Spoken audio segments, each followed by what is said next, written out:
Galit na itinanggi ni dating U.S. government scientist Anthony Fauci na pinagtakpan nito ang pinagmula ng COVID-19. Ito ang kanyang kauna-unahang testimonya sa Kongreso mula nang magretiro bilang mukha ng laban sa pandemya. Si Chantal Santos para sa detalye. Naging pinakapinagkakatiwalaang eksperto si Dr. Anthony Fauci noong pumutok ang 2020 COVID-19 pandemic. Ngunit ang mga banggaan nila ni dating Pangulong Donald Trump dahil sa pagtugon sa pandemya ay nagpainit sa mga nasa kanan. Dahil dito, si Fauci ngayon ay nakatatanggap ng mga banta sa kanyang buhay at ng kanyang pamilya. There have been everything from harassments by emails, texts, letters of myself, my wife, my 3 daughters.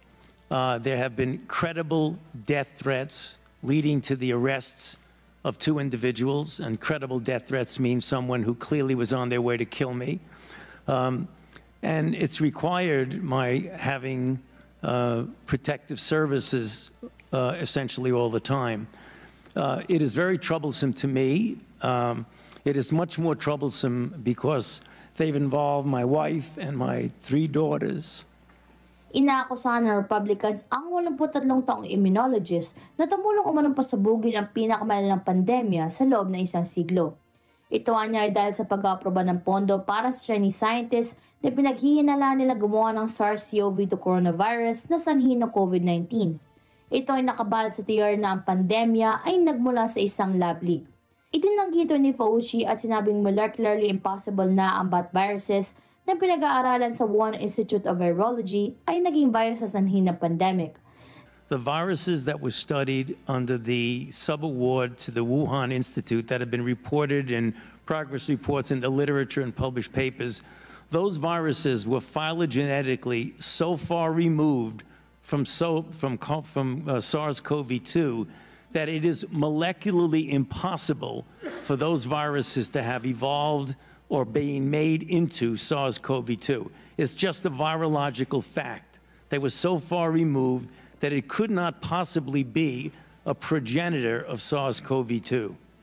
Sinabi rin ni Fauci na hindi totoo ang paratang sa kanya ng Republicans na inimpluwensyahan niya ang analysis ng CIA ukol sa kung natural nagsimula ang pandemya o kung sa laboratory ito nanggaling. That I don't think the concept of there being a lab leak is inherently a conspiracy theory. What is conspiracy is the kind of distortions of that particular subject, like it was a lab leak and I was parachuted into the CIA like Jason Bourne and told the CIA that they should really not be talking about a lab leak. Thank you. That's the conspiracy. Appreciate. Si Fauci ay naging direktor ng National Institute of Allergy and Infectious Diseases sa loob ng 38 taon. Tumulong si Fauci na bumuo ng mga tuntunin ukol sa pandemya. 1.1 million Americans ang namatay sa COVID. Chantal Santos, Mata ng Agila International, trusted, connected, on point.